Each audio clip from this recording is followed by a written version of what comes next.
नमस्कार दोस्तों, मैं नितेश गौर एक नई कहानी के साथ प्रस्तुत हूँ। आज की कहानी है शबरी। भील जाति के एक कबीले के मुखिया अज थे। उनके यहाँ एक कन्या का जन्म हुआ जिसका नाम उन्होंने श्रमणा रखा, जिसे बाद में शबरी कहा जाने लगा।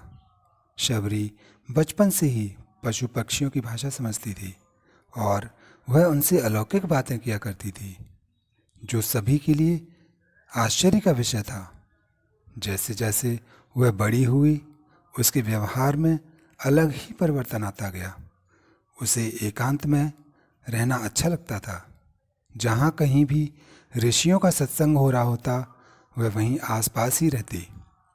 सत्संग को बड़े ध्यान से सुनती।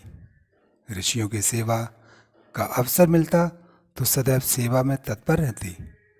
वह सदा भक्ति और वैराग की बातें किया करती थी। उसके माता पिता को बड़ी चिंता होती थी। एक दिन उसके माता पिता ने एक ब्राह्मण से इसके बारे में बात की। ब्राह्मण ने सलाह दी कि इसका विवाह करवा दो। भीलों के विवाह की रीति के अनुसार उन्होंने भोज के लिए कई पशु पक्षी एकत्र कर लिए। शबरी ने उत्सुकता से अपनी माता से पूछा, हमारे बाड़े में इतने पशु पक्षी क्यों एकत्र किए गए हैं? उसकी माता ने कहा, पुत्री, ये तुम्हारे विवाह के भोज के लिए हैं। तुम्हारे विवाह के दिन इन पशु पक्षियों से विशाल भोज तैयार किया जाएगा।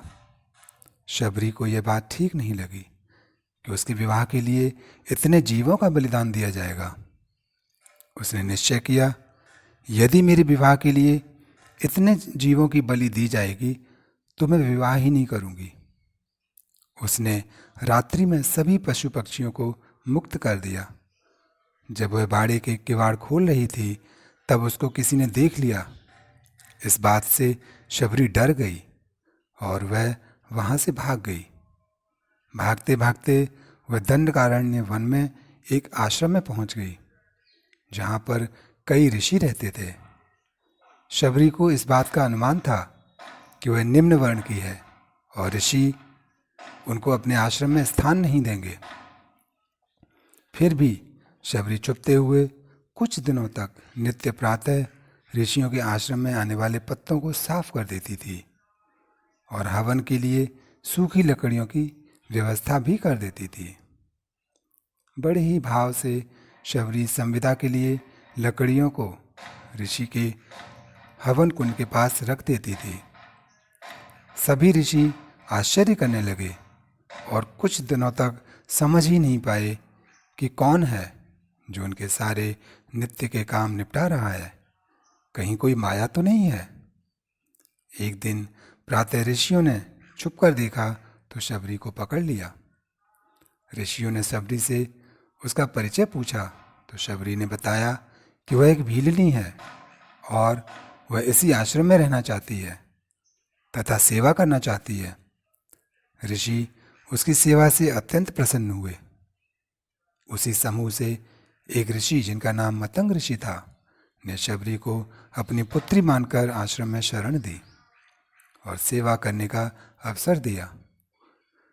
समय बीतता गया। मतंग ऋषि वृद्ध हो गए। मतंग ऋषि ने घोषणा की, अब मैं अपनी देह त्याग करना चाहता हूँ। तब शबरी विलाप करने लगी और कहने लगी, हे ऋषिवर, आपके जाने के बाद मैं असहाय हो जाऊंगी। मेरा इस संसार में कोई नहीं है। मैं किसके सहारे जीवन व्यतीत करूंगी? मतंग ऋषि ने कहा, हे पुत्री, तुम यहाँ रहकर प्रभु श्री राम की प्रतीक्षा करो। शबरी ने सरलता से पूछा, राम कौन है और कब तक प्रतीक्षा करनी होगी? ऋषि मतंग बोले, पुत्री, अयोध्या के राजा दशरथ के पुत्र राम तुम्हारे पास स्वयं चलकर आएंगे। भगवान स्वयं तुम्हारा उद्धार करेंगे। इतना कहकर ऋषि मतंग ने शरीर त्याग दिया। शबरी ने मतंग ऋषि के इस वचन को पकड़ लिया और कि राम आएंगे। शबरी नित्य प्रति रास्ते में पुष्प बिछाने लगी, क्योंकि राम कभी भी आ सकते थे।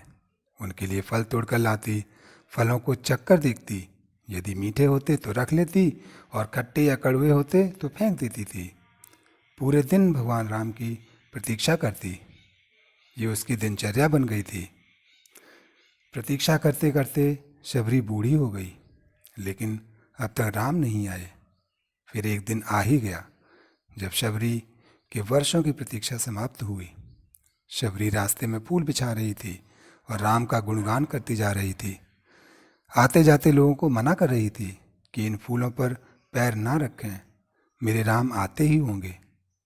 शबरी श्री राम के लिए बेर तोड़कर लाई थी, यह निश्चित करने के लिए कि बेर मीठे हैं या खट्टे। शबरी ने बेरों को चखकर मीठे मीठे रख लिए और बाकी सब फेंक दिए। शबरी कुटिया के द्वार पर बैठी रास्ते की ओर निहार रही थी। तभी राम अपने भाई लक्ष्मण के साथ आते दिखाई दिए। शबरी ने पहली ही दृष्टि में राम को पहचान लिया और भाव विभोर होकर बोली, मेरे राम आ गए, मेरे राम आ गए। उठकर दौड़ी दौड़ी राम के चरणों में गिर गई।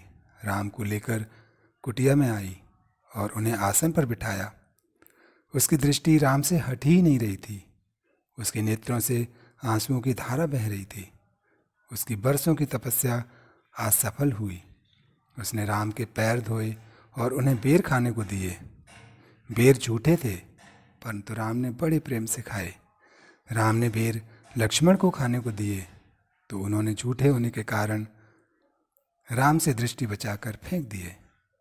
शबरी ने राम को माता सीता की खोज के लिए सुग्रीव से मिलने का आग्रह किया, जो पास में ही ऋष्यमुख पर्वत पर रहते थे। राम ने उसे नवधा भक्ति का उपदेश देकर अनुग्रहित किया। फिर शबरी ने राम के समक्ष अपने शरीर का त्याग कर परमधाम को प्राप्त किया। दोस्तों, आजकल एक नया चलन बन गया है। कुछ लोग हमारे धर्म ग्रंथों में कमियां खोजते फिरते हैं। कुछ लोग कहते हैं कि शबरी निम्न जाति की नहीं थी। तुलसीदास जी ने सामाजिक समन्वय स्थापित करने के लिए ये जाति वाली कहानी कर दी। महर्षि वाल्मीकि राम के समकालीन थे। उनके द्वारा लिखित रामायण को प्रमाणिक माना जाता है। उसमें लिखा है, मया तु विविधम वन्यम संचितम पुरुषर्षभ तवार्थे पुरुष व्याघ्र पंपायास्तीर संभवम एव मुक्तस् धर्मात्मा शबर्या शबरीमिदम राघव प्रभा विज्ञानेताम नित्यम बहिष्कृताम। दोस्तों, आपको कहानी अच्छी लगी हो तो लाइक करें। कृपया मेरे चैनल को सब्सक्राइब करें। जय श्री राम।